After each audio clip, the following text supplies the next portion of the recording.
जर मिळवायचं असेल, यश संपादन करायचं असेल ना, तर तुम्हाला एकच काम करणं आवश्यक आहे. जर यश संपादन करायचं असेल, तर सर्वप्रथम आलेलं अपयश पचवण्याची ताकद ठेवा.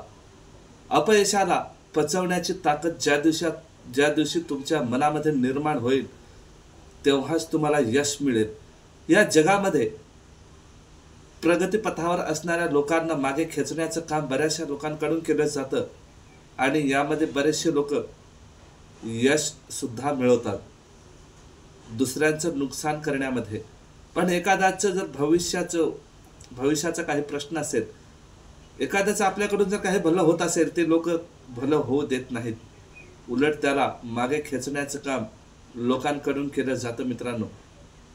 म्हणून सवयी असे लावा जेणेकरून एखाद्या व्यक्तीकडून तुमचं आयुष्यात कधी नुकसान होणार नाही. या गोष्टीकडे लक्ष ठेवणं महत्त्वाचं आहे. आज बऱ्याच दिवसापासून यश मिळवण्याचं काम माझ्याकडून मी माझ्या पद्धतीने करत आहे. एक वर्ग असा आहे की त्या वर्गातल्या लोकांना हे यश किंवा हे चालत असलेलं काम या लोकांना पटत नाही. कारण हे कामच त्या व्यक्तीला, त्या लोकांना जमत नाही. ते म्हणजे व्हिडिओ दररोज क्रिएट करणे, अपलोड करणे. ही गोष्ट सोपी नाही मित्रांनो. बोलायला जर बसलं ना, तर लोक तासनतास बोलत बसतील. पण एखाद्या विषयावर जर तुम्ही बोलायला लावलात ना, ते बोलणार नाहीत, कॅमेरा समोर तरी नाही. दिव्यांग लोकांपर्यंत हा व्हिडिओ मी बऱ्याचदा शेअर केला आहे. बरेचसे व्हिडिओ शेअर केलेले आहेत. उलट हे लोक नुकसान करतात, फायदा काहीच नाही. याचा अर्थ असा होत नाही की प्रत्येक दिव्यांग असा असतो, असं नाही. पण काही लोक अशी असतात, दिव्यांगच नाही तर इतर लोक सुद्धा. तुम्ही ज्या कॅटेगरीमध्ये येतात त्या कॅटेगरीतले लोक तरी किंवा तुमचं कधीही चांगला विचार करणार नाहीत. अदर कॅटेगरीचे लोक तुम्हाला सपोर्ट करतील. जर तुम्हाला भविष्यामध्ये काही चांगलं करायचं असेल तर वाईट लोकांची संगत कधीही ठेवू नका. चांगल्या लोकांसोबत राहण्याचा प्रयत्न करा. चांगली लोक तीच असतात जी दुसऱ्याला चांगली व्यक्ती समजते. एखादा व्यक्ती जर चांगला असेल त्याला इतर लोक पण चांगलेच वाटतात. पण असं नाही. जी चांगली व्यक्ती आहे त्याला चांगले व्यक्ती नेहमीच मिळतात. वाईट आहेत त्यांना नेहमी वाईटच मिळतात.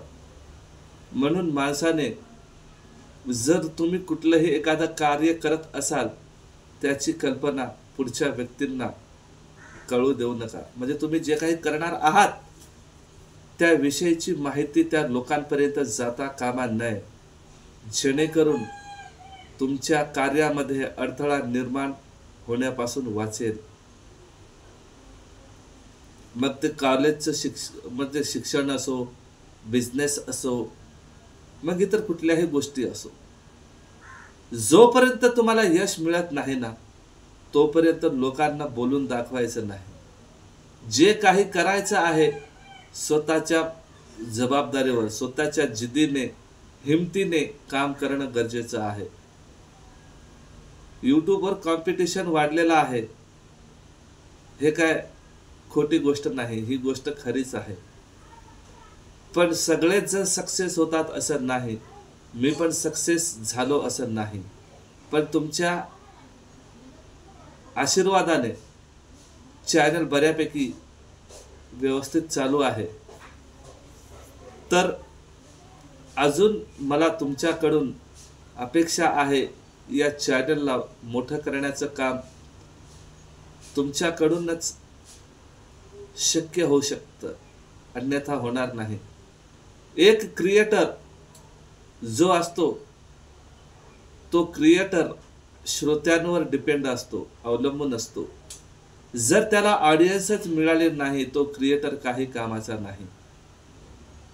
आता माझे ऑडियन्स 413 आहेत, म्हणजे सबस्क्रायबर. त्यापैकी 30-35 लोकांनीच बेल नोटिफिकेशन ऑल सेट केलेला आहे. करतील.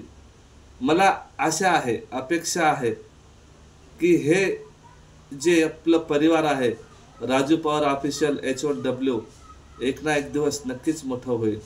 माणसाने कधीही आशा सोडायची नाही, सोडायची सुद्धा नसते. आशेवरच जग कायम आहे. कधीही वेळेला किंवा इतर लोकांना दोष देऊ नका. दोष आपला स्वतःचा आणि वेळेचा दोष असतो. म्हणून इतरांवर कधीही बोट उचलू नका. दुसऱ्यावर बोट उचलण्या अगोदर स्वतःकडे बघा.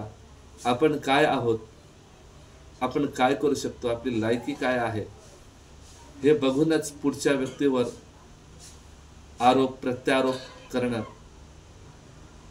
सहजपणे आपण करू शकतो. पण इतरांवर आरोप लावण्यापेक्षा स्वतःमध्ये असलेली कमतरता माणसाने शोधली पाहिजे. तरच ती व्यक्ती येणाऱ्या काळामध्ये यशस्वी होतो आणि यश मिळाल्याशिवाय राहत नाही.